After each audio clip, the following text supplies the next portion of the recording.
Yay, we get to go fishing. I haven't been fishing in so long. The winds are finally letting up a little bit, so the rest of the week is supposed to be fairly nice. It's been a few days since the main lobster season opened up, so all those initial people are all calming down now, a lot less boats out. Hopefully the fish are coming back in from all the swimmers. So I'm going to go out and see if I can catch something. The biggest thing I want to do is try to catch a regular adult-sized tarpon. My last year's latest one was July 29th. So if I can catch one now, that'll beat that record. So that's the plan. Over here at my grunt spot, and they're all loaded up, so looks like it should be a fairly easy bait day. Waters, however, are pea green out there. It's really dusty because of all the wind and chopped up waters, but we're gonna see how it works out.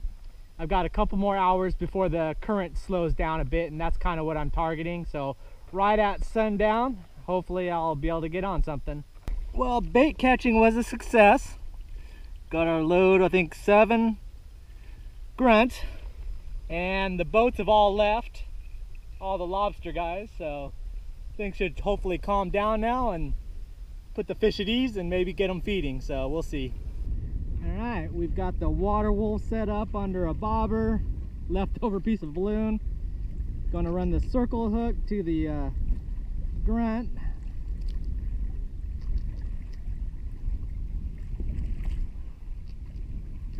That I got a trace of wire because that was what was on there, and we're gonna release this guy. The current is just raging, so hopefully we can still get some decent coverage. Put that dude out and let it swim around. It's got this one.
Well, nothing to see here tonight, or this evening.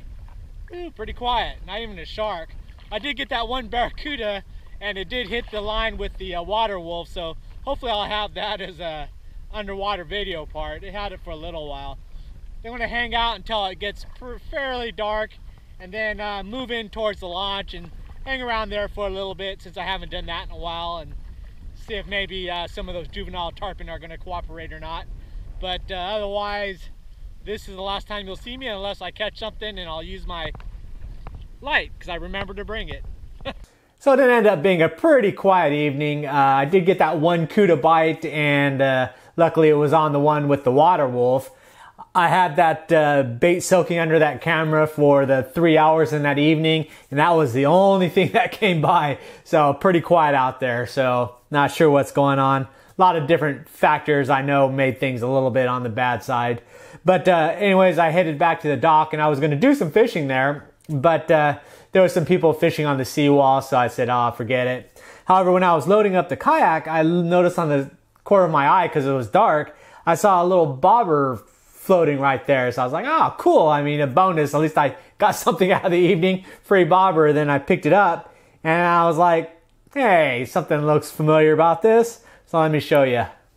Now, when I went to pick up the bobber, it had all this line attached to it. So I was like, ah, no big deal. I'll just cut all the line off and I've got a good bobber.